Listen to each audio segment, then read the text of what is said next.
Assalamualaikum warahmatullahi wabarakatuh. Kembali lagi dengan saya Yuliati Hasana. Saya adalah mahasiswa S1 Keperawatan Reguler 2B. Saya adalah mahasiswa di kampus Tikes Indonesia Maju. Kali ini saya akan sedikit memaparkan materi mengenai psikologi kesehatan.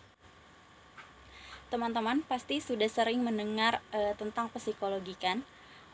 Pasti psikologi bahkan sudah tidak asing lagi di telinga teman-teman. Nah, psikologi kesehatan. Apa itu psikologi? Psikologi adalah disiplin ilmu yang mempelajari lebih dalam lagi mengenai mental, pikiran, dan perilaku manusia. Nah, ilmu psikologi ini biasanya dimanfaatkan oleh orang-orang untuk menyelesaikan berbagai masalah atau mencari solusi dari serangkaian aktivitas manusia yang kompleks.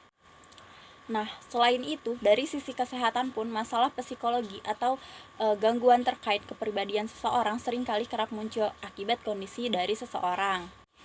Nah, di sini saya akan membahas salah satu dari masalah psikologi tersebut yang mungkin saja sedang teman-teman rasakan atau bahkan sedang teman-teman hadapi, yaitu trauma. Seringkali ada seseorang yang berpikir atau dia mengatakan hal seperti ini.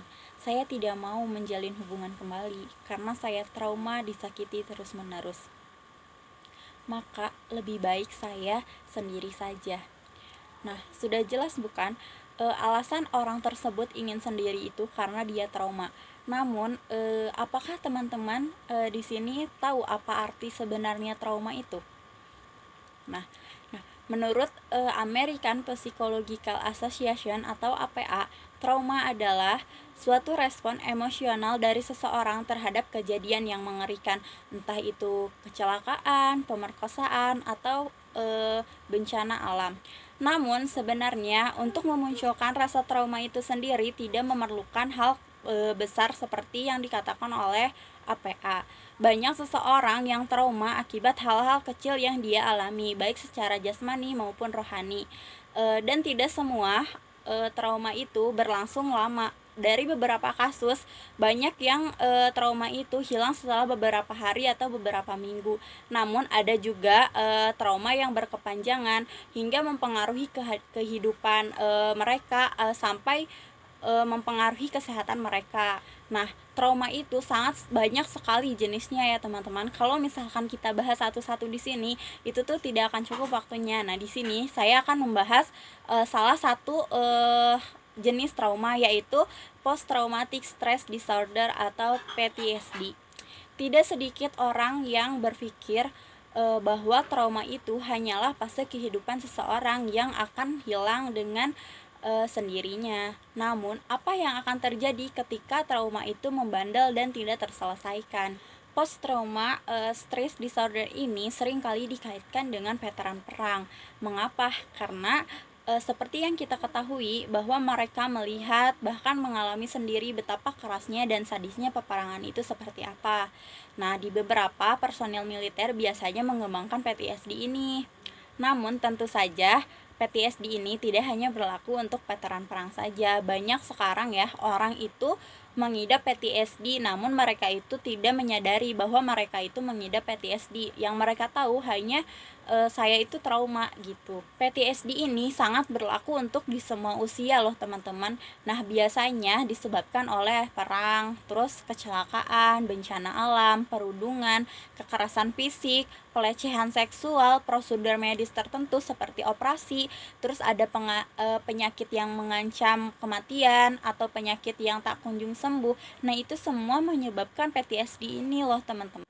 Di beberapa kasus, trauma itu berkembang menjadi PTSD loh teman-teman. Nah, ini faktor-faktor yang mempengaruhinya.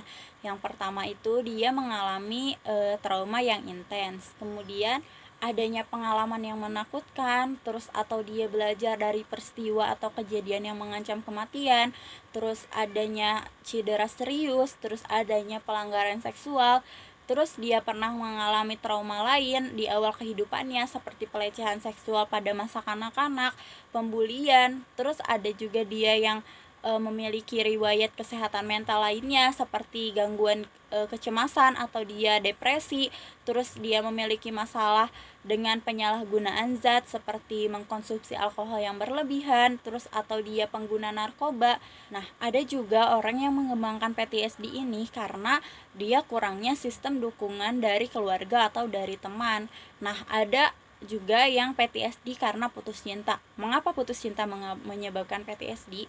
Nah, banyak orang yang memilih untuk melajang saja karena pada saat dia benar-benar mencintai seseorang, nah orang yang dia cintai itu justru mengkhianati dia.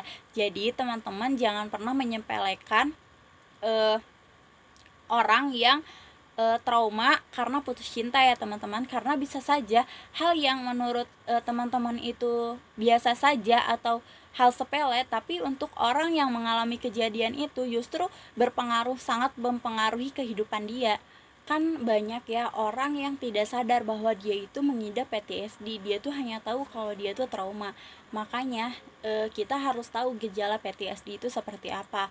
Nah, pada umumnya gejala PTSD ini terbagi menjadi 4 tipe. Yang pertama itu gejala ingatan intrusif. Ini tuh mencakup tentang ingatan yang tidak diinginkan atau mengganggu seringkali muncul. Seperti kejadian yang membuat dia trauma itu selalu datang lagi kayak gitu. Terus ada juga yang menghidupkan peristiwa traumatis menjadi seakan-akan bahwa peristiwa yang dia pernah alami itu terjadi kembali gitu. Jadi seolah-olah dia tuh ada di masa atau di kejadian yang membuat dia trauma itu, seperti kelas balik gitu loh teman-teman.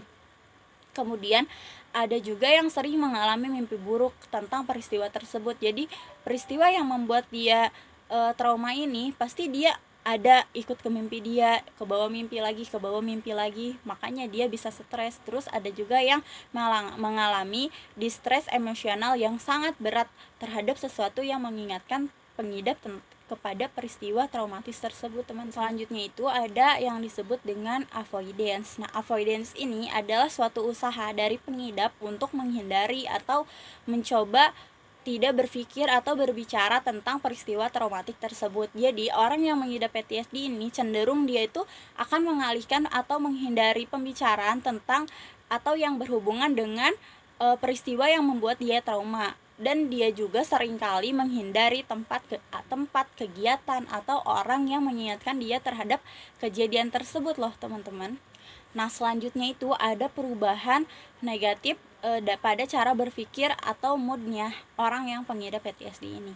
Nah, pengidap PTSD ini seringkali berpikir negatif, baik tentang orang lain, baik pada diri dia sendiri, bahkan pada lingkungan dan seisi dunia loh teman-teman. Jadi pengidap PTSD ini cenderung overthinking. Terus dia dalam segala hal dia itu merasa was-was dan tidak percaya kepada orang lain. Kemudian dia itu merasa putus asa tentang masa depan. Jadi dia tuh merasa bahwa masa depan dia tuh udah runtuh, dia tuh gak punya masa depan lagi. Bahkan untuk hari besok aja dia gak tahu bakalan kayak gimana gitu. Dia tuh serasa gak siap untuk bangun dari tidur dia dan untuk menghadapi besok gitu. Terus dia juga biasanya mengalami masalah memori. Jadi seringkali ya pengidap PTSD ini dia tuh tidak ingat aspek penting yang terjadi pada peristiwa yang dia alami. Cenderung dia tuh bakal melupakan peristiwa tersebut, bagian-bagian dari peristiwa tersebut. Ini tuh usaha dia untuk bertahan hidup, karena dia tuh merasa tidak sanggup atau dia tidak akan mampu bertahan hidup jika dia mengingat-ingat masalah tersebut. Nah, biasanya masalah memori ini bukan karena keinginan dia, jadi biasanya bukan karena emang disengaja, tapi memang karena efek dari kejadian traumatis tersebut. Nah, ada juga yang merasa kesulitan untuk mempertahankan hubungan dekat. Jadi terkadang dia tuh merasa insecure terhadap diri dia gitu. Dia tuh merasa tidak pantas untuk menjalin hubungan dengan orang lain. Makanya banyak yang pengidap PTSD ini kerap gagal untuk menjalani hubungan relationship, teman-teman.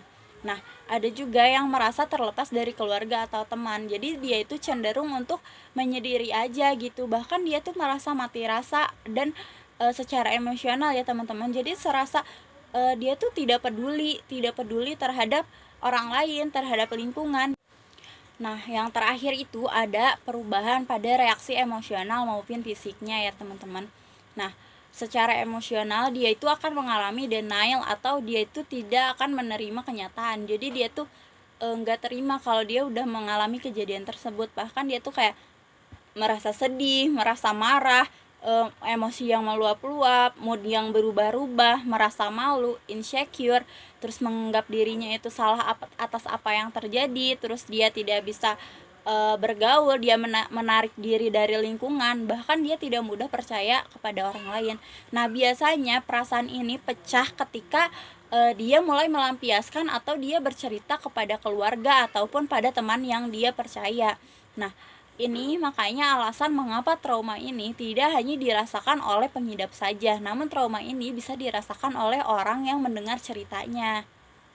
Setelah kita mengetahui gejala dari PTSD itu, kita juga harus mengetahui bagaimana pengobatan untuk PTSD tersebut. Nah, pada dasarnya pengobatan PTSD tersebut bertujuan untuk meredakan respon emosi dari pasien dan mengajarkan pasien untuk mengendalikan diri dia, bahkan mengembalikan jati diri mereka. Nah, biasanya terbagi menjadi 2 metode. Yang pertama itu adalah psikoterapi. Nah, psikoterapi ini adalah pilihan pertama untuk mengobati PTSD. Psikoterapi ini dilakukan dengan cara biasanya tuh individual maupun kelompok juga ya teman-teman, sama yang mengidap PTSD juga. Nah, psikoterapi ini terbagi menjadi beberapa jenis. Nah, yang pertama itu adalah terapi perilaku kognitif. Nah, ini dilakukan untuk mengendalikan dan mengubah pola pikir si pasien dari yang misalkan dianya itu merasa insecure, atau dia merasa tidak percaya kepada orang lain. Nah, dalam proses ini itu mengembalikan kepercayaan diri mereka. Nah, yang kedua itu adalah terapi exposure. Nah, ini itu dilakukan untuk membantu pasien agar dia itu bisa menghadapi keadaan dan ingatan yang memicu trauma secara efektif. Jadi ketika dia mengingat kejadian yang membuat dia trauma, dalam terapi ini dia akan diajarkan bagaimana caranya untuk menanganinya. Kemudian yang terakhir itu adalah EMDR. Nah, ini tuh adalah gabungan terapi exposure dan teknik gerakan mata. Ini tuh dilakukan untuk mengubah respon pasien saat teringat peristiwa tersebut. Selanjutnya itu dengan medikasi atau obat-obatan. Biasanya dokter itu akan meresepkan obat antidepresan kepada penderita PTSD. Obat ini bertujuan untuk mengatasi depresi yang dialami oleh si pasien. Biasanya itu seperti sertralin dan paroxetin. Nah, kemudian biasanya dokter itu memberikan obat anti cemas juga. Ini untuk mengatasi kecemasan yang dialami oleh pasien. Kemudian biasanya si dokter juga akan meresepkan prazosin. Nah, ini tuh untuk mencegah mimpi buruk. Nah, kan PTSD ini tuh nggak bisa kita sepelekan ya teman-teman. Jadi gimana sih cara untuk kita mencegah PTSD? Nah, setelah kita selamat dari peristiwa atau kejadian traumatis yang kita alami, banyak orang yang mengalami gejala mirip dengan PTSD pada awalnya, seperti dia memikirkan terus kejadian tersebut, dia ketakutan, cemas, marah, depresi, terus rasa bersalah, terus dia tuh mengalami gangguan panik. Nah, itu tuh semua adalah reaksi umum terhadap trauma. Jadi semua trauma itu memungkinkan untuk mengalami gejala-gejala tersebut. Nah, untuk mencegah si trauma tersebut agar tidak berkembang menjadi PTSD ini, gampang teman-teman, yaitu bercerita. Kita tuh tinggal cerita aja ke teman kita atau ke keluarga kita atau ke orang yang memang kita percaya untuk kita bercerita semua yang kita alami. Karena teman atau keluarga itu akan menawarkan kenyamanan pada kita. Pada dasarnya orang yang mengalami trauma itu hanya butuh hanya butuh kenyamanan. Dia tuh hanya butuh dari kita tuh merasa kita tuh memberikan rasa aman kepada dia gitu, menenangkan dia kayak gitu. Jadi dukungan itu sangat penting lah teman-teman bagi penderita trauma atau PTSD. Jangan sampai orang yang mengalami trauma atau PTSD ini salah menyalurkan rasa trauma dia. Banyak loh orang yang dia tuh menjadi ketergantungan terhadap alkohol atau penyalahgunaan narkoba ini karena dia itu trauma. Karena dia itu kan seperti yang kita tahu ya, trauma itu bisa mengembangkan menjadi gangguan mental karena dia depresi. Banyak kan teman-teman tahu bahwa kasus-kasus yang trauma, yang penyalahgunaan narkoba atau alkohol itu karena trauma. Nah, mungkin sampai di sini dulu ya teman-teman pembahasan kita mengenai PTSD atau trauma. Semoga bisa dimengerti dan bisa bermanfaat buat teman-teman semua. Lain kali kita akan bahas materi lain lagi ya teman-teman. Mohon maaf apabila banyak kesalahan dari kata-kata atau yang banyak yang tidak dimengerti oleh teman-teman. Bisa kalian tanyain ke saya ya teman-teman. Kita belajar bareng-bareng. Akhir kata, wassalamualaikum warahmatullahi wabarakatuh. Makasih ya teman-teman.